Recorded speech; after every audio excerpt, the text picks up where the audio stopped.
I just started I just started the recording, guys. So welcome to this the first success call that we're having with Hazel Media, guys. I just wanted to kind of ask you what you, I mean, tell us about your company, where Sure, you're at now, where you were before you starting out with us. So let me know more. sure. So we've been operating for about 3 years now, primarily wholesaling, novations, and we do a lot of buy and hold as well.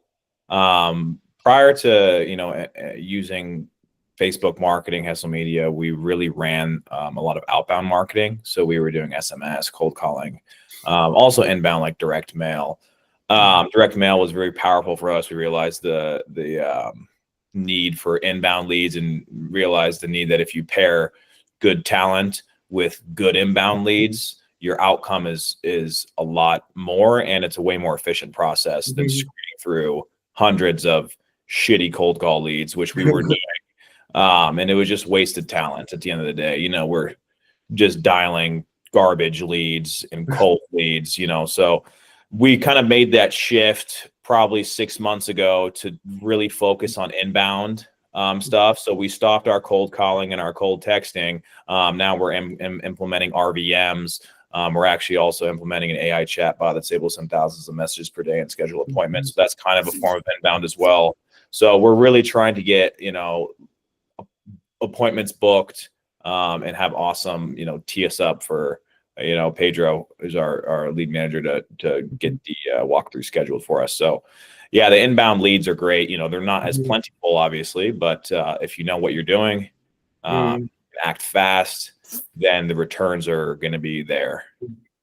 Yeah, I was gonna say that like you enjoy being more efficient, not having like I don't know leads that are not engaged or ready to even hear about an offer, right? And you're replacing that with more efficiency, also like you said, fewer leads, and then a little bit more of follow up. So I guess we can introduce. This is the perfect moment to start with Pedro. Like, how do you feel working those leads? Like, is it really that beautiful? Like Rob mentions. It's you know that they at least they're already thinking about it, so you don't have Mhm. to convince them to think about it. It's already in their mind. You just have to build the trust to make sure that they know that why you're the best choice. Why there's no reason for them to have any doubt that you're Mhm. gonna take care of them and you're gonna build this relationship with them to where they're glad that you called. They're like looking forward for you to call them again, or even like with the two leads that we had. I know the Georgina one. I just always have this thing where it doesn't matter if it's a weekend or what time it is. Like if a call comes in or the phone rings, like I'll pick it up or I'll send a text or something. And I wasn't really able to get a good conversation with her that day, just because Mhm. I was like dealing with some sore throat. So I reached out to Rob and I told him, I said, hey, I'm not really able to speak very well. You think you can try to get in touch with her just to make sure we get the information correct, Mhm. and it's and it was just like that, she was already thinking about going with somebody else, Mhm. but you know Rob was able to convince her why, like I said, just convincing why we're the company that she should go with. There's a lot of competition out there. Like for everything, everything in life has competition. And it's like we like to compete. If you don't like to compete, then you're in the wrong place. So, I so love yeah, that, bro. I love that. So you're talking about that specifically. I think you said Georgina, right? yeah, Is that the one that is already scheduled for closing this Friday? Or yes. okay, cool. Can you tell us more about it? About her motivation? About like I don't know how many calls it took for her to accept the It offer. was. It wasn't really like. It wasn't really about how long we had. It wasn't even. It didn't take that long, really. It was quick, but it was just about being there, being able to react soon to the lead.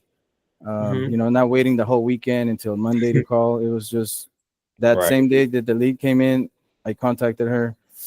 Even though I wasn't able to have a good conversation with her, at least she knew we did contact her. We were right there on that day.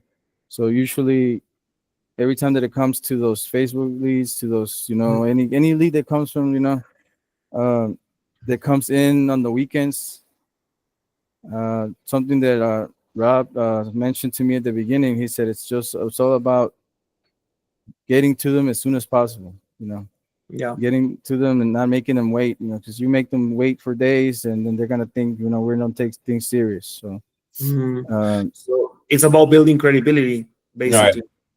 Yeah, and Cool. this lead in particular, like Pedro said, on the weekend, it had came in and he had touched base with her, and kind of we realized, okay, she had mentioned she's already working with somebody on that first call, and the guy's just waiting to send the paperwork to her, and then after that, she just kind of ghosted us.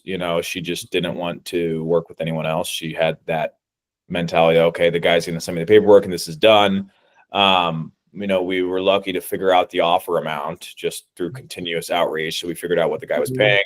We figured out what her problem was. She had a foreclosure, so it's actively in foreclosure. If this house doesn't close by January 15th, it's not theirs anymore. So they're in a time crunch and they have nowhere to go, and it's the wintertime. It's very cold in Nebraska. So they needed someone who would be able to give them what they need for the house so they can at least walk away some cash, make sure the house doesn't get foreclosed on, and then also rent the house back to them for 2 months. So we were able to negotiate that into our contract, and then we're able to find a buyer who was okay buying a deal that was okay with the 2-month, rent back period. So yeah, it was just quick. All of it happened within, I think, the minute the Saturday the lead came in, we got the contract signed on Wednesday. So it was a quick one, but the hot ones, that's what you got to jump on, because if we didn't make that call on the weekend, the guy was on his way on Monday to sign paper, so it would have been a done deal. We would have lost it. Congratulations, guys! You guys, you didn't allow this lead to get cold. And what I'm hearing as well, guys, is that you guys offered like full value to this person, not just like this is your number, you have to take it no matter what. Like you have to. Why? Because we're an authority. No, you guys were actually adding value to it. And can you tell me about the numbers? It seems like based on what you told me earlier, it seems that paid off. Like everything you guys did with the lead paid off. Right. Yeah. The total assignment value is about 40,000 on it, so it's good. It's a 40 bag. That's pretty good, man. Yeah. It's a home run for us. Could you walk us through how you analyze the deal? Yeah. So basically, when the lead came in, we ran just basic comps on it. The neighborhood's pretty standard. The houses were built by the same builder, so there's a lot of good comparables in the area. Just like a 2-level ranch style, 1950s build. So it was easy to find comparables. It's ARV on it's probably around 200 to 215, and it needs about 30-40 can work. So we basically just did we ran it at 70% minus repairs, which is roughly 100 to 110 offer amount. And we're able to, because of the guy ahead of us who had already anchored her super low at 70, we were able to get more and get it for 80, which allowed us to get a big spread because, investors are willing to pay 75 minus repairs, so that's where the spread came from. Wow. So that guy who had anchored her at 70, it was about to get signed at 70. Yeah. It was about to get signed. Oh my God. Yeah. So she accepted it. They were just waiting for the signatures. Wow. Yeah. That's the reason you were saying like being fast and quick was really, really important. Right. Right. Man. And we had to be clear with the value that we provide too. She wasn't giving us time of day on the cell phone. So we had to, send a text that outlined everything, all the value possible that we can bring to the table, like our, how we can put 10,000 more in her pocket, how we can rent the house back to her, how we pay all the fees and everything like that. So she wouldn't listen to us on the phone. So we had to be clear in a concise message. And she responded, okay, I'll call you soon, then call this week. So after blocking our calls, telling us stop to call her, once we showed that value proposition in a very concise, clear format, then she responded and got hooked. So she wouldn't even answer the first call? No. After Saturday, after the weekend, she wasn't answering anyone. We all tried calling her from multiple lines, and it just wasn't going. She was not. she would hang up on us, frankly. Pedro was calling her and trying to talk to her. She would hang up. She said, no, I'm already working with someone else. Bye. It would hang up, so we had to find a new format to deliver our value. And that was just a clear bullet point text message. She could digest it easily and realize why we're the better choice. So you try to make the goal is you try to make it so clear, the value so clear and immense to where the seller will feel foolish not going with you. It has to be, that's how good you need to be with your communication value proposition, that to where they themselves understand that this is the smartest choice for them. And they would be the fool for not going with us, So that's the goal. That makes a lot of sense, and I definitely hear that in the calls that I've heard from Pedro. Like, he does a very good job building trust, a very good job listening to people. So I understand what you're saying because I've listened to it. And also, before we started the success call, Pedro was also mentioning the importance of your vision and your leadership, Rob. So definitely it's teamwork. I can see it now. Not just the motivated sellers. Yes, those are important to have, but you also need leadership, and you also need someone on the trenches actually executing on that vision. Right, right. I agree. Pretty awesome. Would you guys like to walk us on the other deal as well, please, so we can understand a little bit more about it? Yeah, go ahead, Pedro. Yeah, that one is, it came in. I tried to call her a couple times. She didn't answer. I think eventually I texted her, and she texted me back, and then she said sometimes her phone didn't work. So finally I was able to get a hold of her. During that time, she said that she wanted to we went through the whole, the 4 pillars, got all the information. We wanted to schedule for a walkthrough, and she was okay with it. And during that time, her daughter and her daughter's husband were in town. She said she wanted to be sure, that he was there for the walkthrough and this and that. And she just, I think like a day before, I tried to call her a day before. I tried to call her the day off, and she just wouldn't answer. They still went by the house just in case she would be there, but she wasn't there. Then she didn't answer for like 2 weeks, like a month, was it like 2-3 weeks, something like that. Couldn't get a hold of her. Eventually we were able to get a hold of her again. I started talking with her, but by this time she was living in assisted living, senior home. So, and then I was wondering, like if she still had the property or not. Maybe she had sold it already. So, but I had looked it up online, and it was never sold or anything. So I was able to get a hold of her again, and this time she said, she wanted to do a walkthrough, but she didn't have a car. So I said, well, you know what? I was like, I don't want to say yes right now, but let me call you back in like 10 minutes, and let me just verify with my partners, because I don't see why we shouldn't be able to, pick you up, give you a ride, take you there. So Uber Pedro. Yeah. So, but eventually we went there, and she wasn't there. For some reason, we couldn't. She would answer the phone again. I think it took about another 2 weeks, and then I think I had asked. I think Rob that same day. I was like, "Hey, so what do you think about this? She's not answering. Should we kill the lead? What do you want to do?" And he said, "No." He said, "Just keep trying for." He said a couple more weeks or something like that. And I think it was like that very same day I sent her a text, and she texted back. And we scheduled again. I told her, we would give her a ride again, and when did the walkthrough, and I think in that same day she was ready to accept. And even after that, she's still been, she's been she's probably like the one of the first, not the first calls, but one of the persons I remember the most, because I called her when I had first started working with Rob. I think I had been working for maybe about 2 weeks at the most, maybe 3 weeks, when we started with the whole Sally thing, and there she is now. So you have been working with Rob for only 2 weeks when you started working these leads? When Sally, I think, 'cause Right. She was our she's been very making first us wait. Facebook lead. Yeah. Oh, sorry, I got confused. So Rob was new back then, right? As a In the team. client on social media, yes, this was our first Facebook lead. Oh, okay. Yeah. Cool. So seems like the most, I mean, it took a lot of logistics or a lot of like follow up just to get her to a place and just to negotiate. Totally. So I remember once, Rob, that you told me that for you it was big having that first appointment.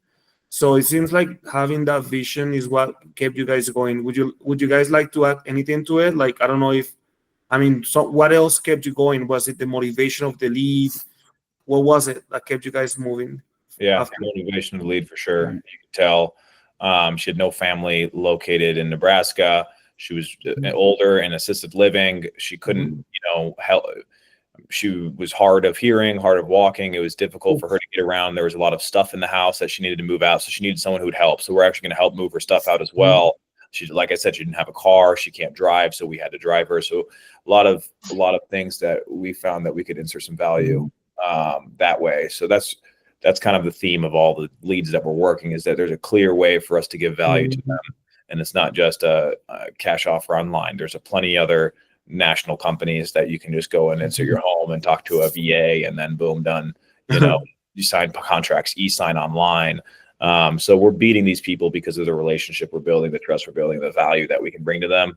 Nice. We just saw it from a mile away that what she wants is, a good deal for us to take it to the market for her. She's not in a hurry, right? She doesn't live there. So it's a perfect deal for us to clean up and novate, because we can do open market walkthroughs, stage the house, do things like that. So it was a situation where it was textbook novation deal where we can leave the seller at peace and give her a white glove experience so she can just walk away free and clear. So that's why we're so persistent. We don't give up. If we know that if we know we're the best option, then we're not going to give up, no matter how annoying they may think that we are being, because they usually turn the corner once they start to understand, oh, wow, look how much these guys are actually doing for me. This is the best option on the table. Now I'm going to listen to them. Because at first it's like, oh, we're just another sales guy, just trying to buy the house, another investor. But it takes some time and some emphasis for them to really realize where the value is coming from. Nice. That is really amazing, man. It's almost like you guys understand the value, and it's just a matter of time that they will understand as well. Totally. That's it. And that's the goal. The goal is they understand it on the first call and then allow us to enter their house, So that's the goal. If they understand the value and we have the trust, then we're able to go look at the house. Cool. And that starts with Pedro. Pedro does a great job of building trust, explaining the process. Because I don't know if we mentioned it, all of our appointments and our contracts are pretty much in person. I don't think we've done a deal on the phone for a long, long time.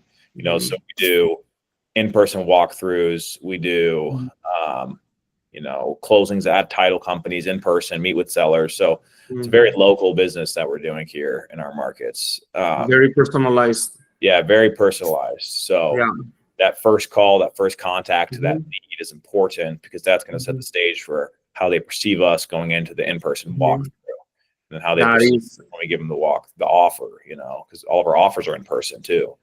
That is pretty cool, man. Okay, so I think it's good for us to wrap it up here. I don't know if you guys have some final remarks on what we've been speaking about here. What do you guys have? Just stay motivated, persistent, and there's always one thing that Rob told me. He said, when you mess up, just take it. Own up to your mistake, learn from it, and not try to pretend like you know it all. So start with new information, and nice. And, that's what I've been doing. And what would you say? What would any of you guys say to someone being on the fence of starting with Facebook marketing leads and social media? I think I think the first thing you should look at is not the company that you're going to work with. It's yourself. Do you have a good lead management system in place? Do you have a great acquisition system in place? Do you have a CRM in place to be able to follow up these leads quick enough? Because a lead's a lead at the end of the day. it all comes down to finding someone you can work with, like Hessel Media, that will sit down with you, spend the time to meet with you weekly, to go over the pipeline with you and make sure you're squeezing the juice out of everything, because a lot of other Facebook people will just send you the leads and forget about it, as long as they're getting paid. That's going to set you up for failure, in a sense. So I think before you commit to anyone, you got to make sure that you can handle that you're confident enough to take care of these leads, because if there was someone else besides Pedro on the other end of the phone, or this success call might be totally different. It might be a failure call, So it really comes down to leads. One thing, the lead's going to come, but the person who's managing the leads is key when it comes to inbound seller leads. No one ever hears about the failures, and Totally. It could have been, even if it's almost a win. If it's not a win, it's not a win. You see what I'm trying to say there? Like nothing happens until a deal gets made. Simple as that. Awesome. Thank you so much, guys. Really appreciate your remarks, and I enjoy this time. I mean it. Not every success call is the same, but it brings me joy to hear all the details, to understand that the leads are in good hands, and that you guys enjoy working with us. Looking forward to adding a lot more value. And that's it. Excited to keep working with you guys. Awesome.